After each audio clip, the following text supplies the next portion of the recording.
You will see this again when it's mounted in the sideshow. There's to the main entrance of the big top.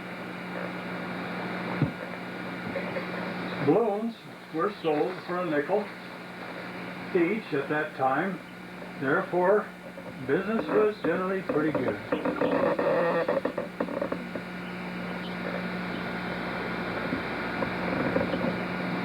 The big top you see has a size of 95-foot rounds with 3 60-foot middles and 65-foot poles. We will be moving to the inside to continue with the show. The presentation of the circus.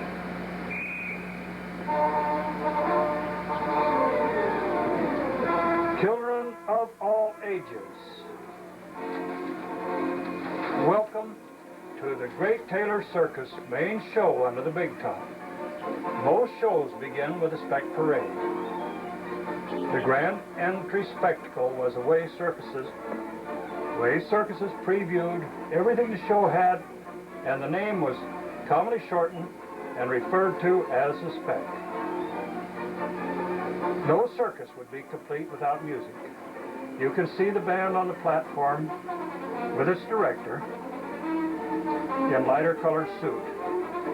Merle Evans, the late famous band director for Ringling Brothers, Barnum and Bailey, for 50 years stated that in a 2-hour and 45-minute show, he played 200 different tunes. While the band plays, I'll review the spectacle. The first part of the spec that entered was the star performers, and they're riding in the little buggies passing before the bandstand. And a clown trying to keep up with his basketball is right behind him.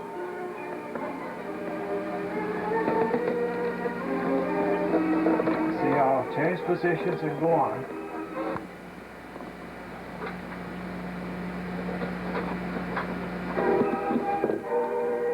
You see, the following is a dog act.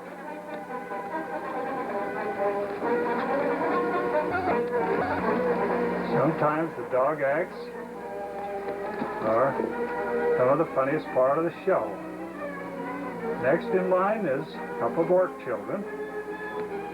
And you see Uncle Sam walking along. Now there's a clown in the background with his balking mule. He just can't seem to keep him in the parade, so he's sidelined temporarily. There's a bicycle act with some girls and clowns.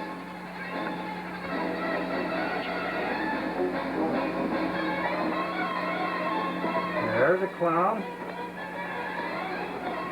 and he's riding a little buggy with a big chimp as a friend. Next is a unicorn. The unicorn, of course, is a very rare animal. And we go back just a little. There's a couple of clowns. They've got the goat up on the ladder, and they're trying to get him down. And there is the fashion parade. That was the fashion of the day, and they had some lovely dresses and costumes. And next in line is the cavalry, and I'm going to change the light, so I'll cut right here for a second. Now I'm getting a closer shot of the cavalry, and right behind is a group of Indians. I say they're mostly chiefs because they do have very colorful regalia. There are some other camels and the llamas. And now we're back to the mounted Zulu warriors, followed by some elephants. In the circus, elephants are referred to as bulls, whether they're male or female. They are still bulls. So we see the bull. Behind them and behind the arena is a group of small elephants.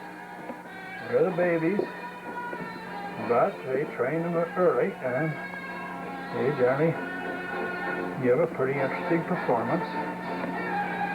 Followed by a couple of chariots.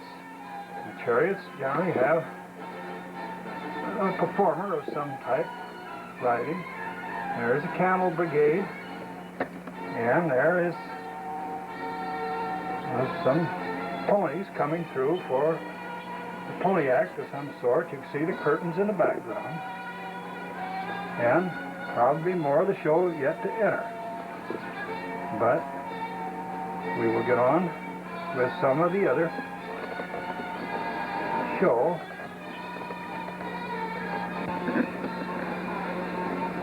We're going to the center ring, where there are 15 black Nubian lions and 2 Bengal tigers, all wild, bloodthirsty, and dangerous, but amazingly well trained and accomplished. The arena cage around the ring is constructed with small diameter wire soldered together with 1,511 solder joints. We're going to move back now to the ring number 1, where the Liberty horses are performing. The famous Liberty horses are beautiful, intelligent, and superbly trained to glide through precision drills gingerly and gracefully on voice command only. Now we will move to ring number 3. They are trained and educated Russian bears that perform and dance in time to the music.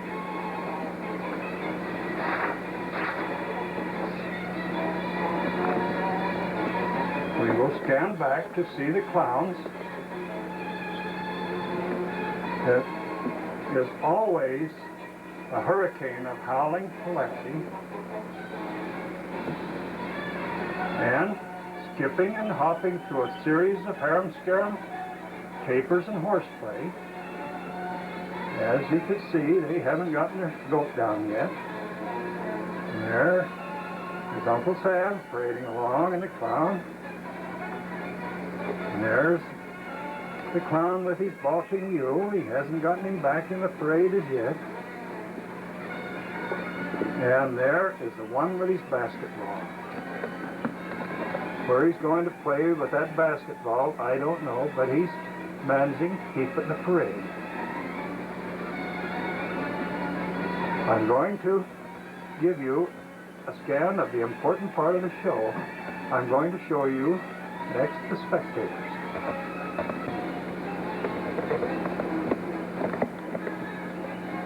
As you can see, those are the people in the bleachers.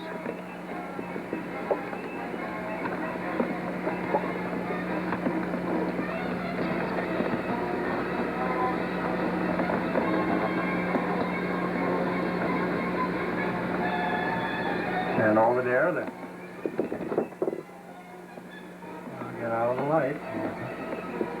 You can see people over across are in reserved street sections.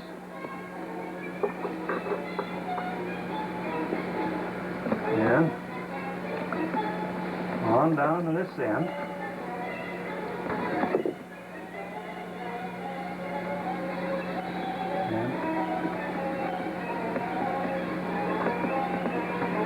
There's the reserved seat sections again. As you can see, each person has his own individual chair in the reserve section. You can also see that the balloon vendors has done a real good business today, but at 5 cents per balloon,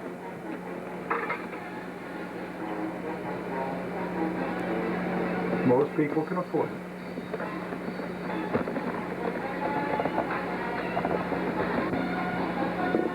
I want to mention that there are over 2,000 people in the seats as spectators for this show today.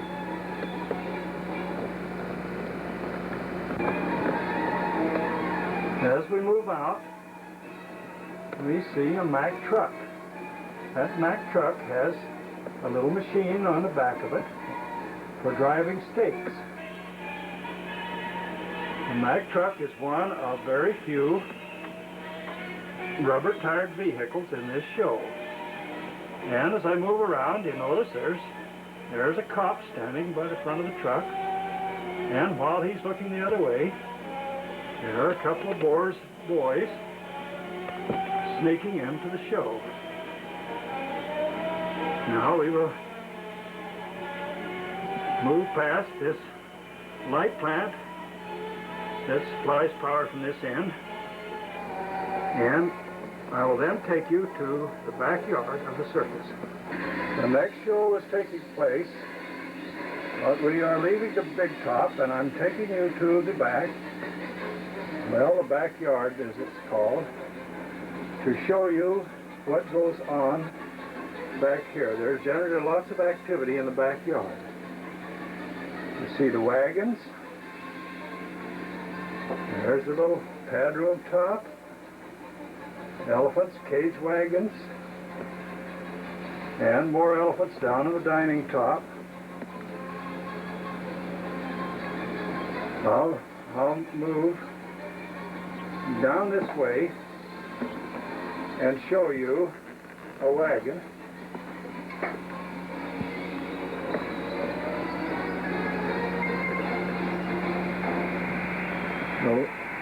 The little wagons you see here are folding seat wagons. They were used by Hagenbeck and Wallace back in the 1920s. They're made in 20 and 30 foot lengths. Instead of constructing seats each time for the show, they were built with folded on wagons.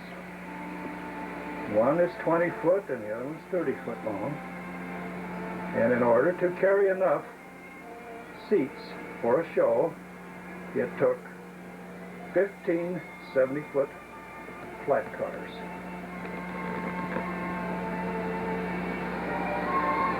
I'm going to take you back and show you another wagon that I'm showing you is known as the 5 Grace wagon. It was built by Adam Forepaugh back in 1878. It still exists in the museum. 5 Grace bandwagon was built for circus use. In Greek mythology, there were 3 Graces that were sister goddesses who dispensed charm and beauty. The 5 Graces in the circus is said to represent education, law, peace, religion, and victory. We will move on now, and I will show you the little pad room top. The pad room top, the ends are used for men and women's dressing rooms, and the center used for performing horses.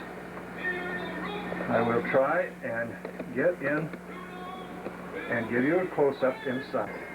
Well, we can see this is the woman's section of all the dressing stuff. You can see back there, each one has its wardrobe and this their trunk for carrying their various costumes and clothes. And across the center, we have horses. And most of them are out at this time. This is the men's side. And you can see clown, some others. There's three of the performers have their instruments and sitting on the table in the foreground having a little jam session. But this is a busy place during the show.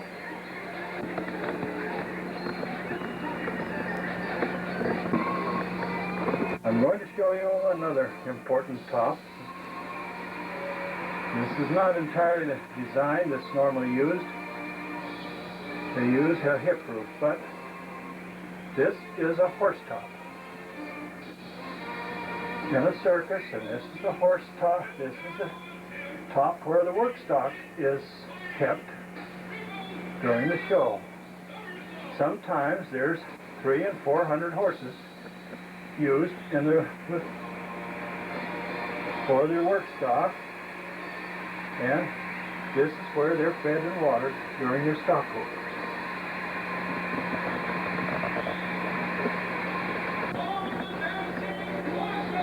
I'll show you more. There's the musician top. That's where the musicians kept their instruments. There's a clown training. And the performer's entrance, you might see a gal in her trained seal. There's a clown in the entrance, and there's a clown car at the back. That's the performer's entrance. Now I will tell you about the elephants. You can see this show has quite a number of them. Elephants are mountainous masses of mastodonic brawn, very intelligent, and perform with precision and ease through some very difficult tasks. These elephants, although they say an elephant has a good memory, it looks like one of these forgot what time the act started and he's missing. And move on. Here's some elephants for me. You see the elephant in the orange? On the orange stand back there, there's the photographers in there taking pictures, and a close look will show you what they are taking a picture of. In passing, those wagons back there, that is the wagons used to contain the lions that are inside performing at this time.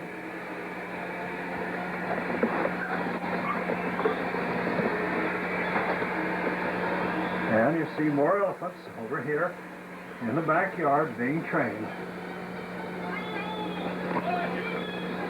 I'm next going to take you to the kitchen. The cookhouse, of course, is one of the important parts of any show because it's necessary to keep the people fed.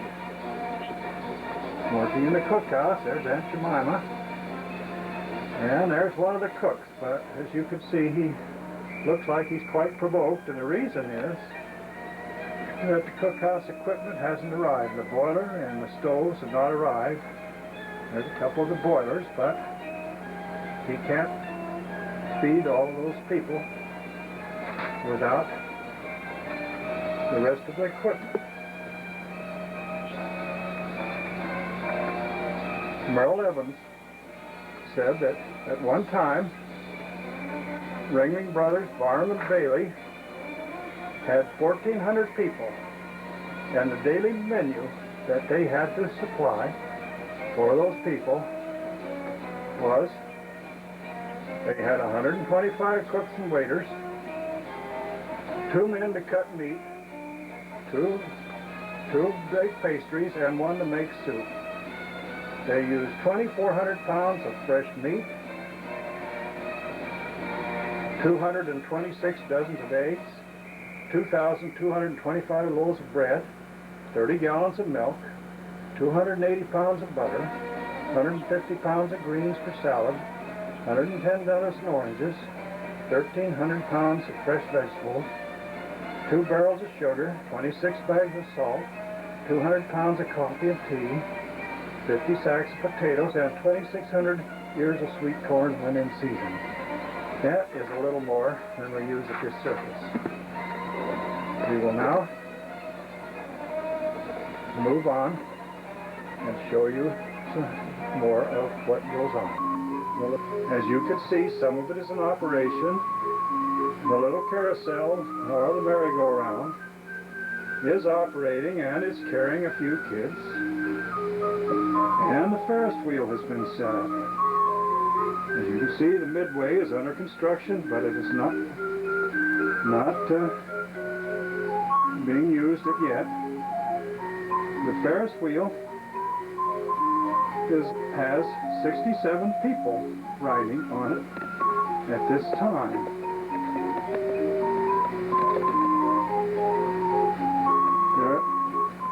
I'm going to move in closer and show you a little band that's entertaining people at this time.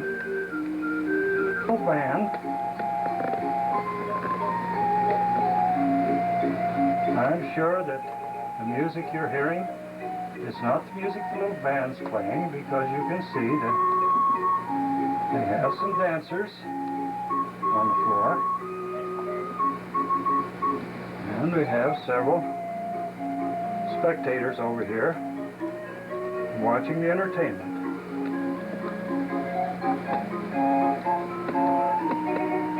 Friends, this is all the show that I have to show at this time, and I appreciate the fact that you have joined me to see what show there is, and I invite you all to come at any time and view the many details that you've missed. And until then, I leave you now. And gentlemen, boys and girls of all ages, thank you for joining me. The late novelist Ernest Hemingway wrote, "The circus is the only ageless delight that you can buy for money." I disagree. The old train tent circus has been gone but little longer than Hemingway has. They can never be bought back any more than you could capture a rainbow or mend a broken heart. Yet the circus lives on in miniature, built by many, like myself, who love the circus so much that we try to recreate all of its grandeur and intrigues in miniature. You have only seen a portion of the details, and I suggest you visit in person at some time in the future at its showing. You're welcome to come again. Thank you, and may God bless you all. Circus of yours, Auburn Taylor. Called in Idaho, and Auburn had a model railroad that was named Good Grief and Back Again. But this is the old-fashioned town of Good Grief. The train comes in and then unloads. That's the way they unload the cars. You have a fellow hanging onto the back and one at the side, and then either the horses or the elephants pull it down and put it into the parade. And the parade goes around, and the people follow. Now this old town has a church with a minister. We have a tombstones all with names on them if you get close enough to read them. We also have another minister that's dashing to the outhouse, and I think he forgot his pants. We have a hearse, so they can have their funerals. Then we have the log cabin with this guy living there. We have a livery stable. And they're shoeing a horse here, shoeing a horse over on this. We have the horseshoe. And this one we have the horses, but on the fence, Auburn had a sense of humor. So he put 2 chickens over here on the fence. Then we come, now this Cinderella coach was a $1 pencil sharpener. And when he saw it, he said, I have to have it. And he brought it home and he sliced it in half. And then he put Cinderella on this side and proceeded to put her in the back section so she wasn't just plain. I said, Cinderella belongs in the front. So he already had Cinderella seated in there, but he already had it painted, so he had to cut off her legs and part of her head to get her in the slot. But she shows up much better here. Then we have Dr. I. Curum, a vet, and the Undertaker. The Galley West Saloon. And down further, we have the Farther West Saloon. Then we come back to the printing, Good Grief Informer, the printing building. There's the jail with the sheriff and his gun. We have the Hotel Golden Eagle and the madam with her dog. Plus there's some girls on the porch looking for business. Then we come to the barber shop with its red and white striped pole. And you can see the barber and some customers in there. One is in the barbershop chair. Of course, we have Wells Fargo, and then we have an assay office for loans and assaying, and it has the 3 golden balls, which is the sign that everybody used to look for. And we have the general store. And of course the parade has started, and we have all of these people coming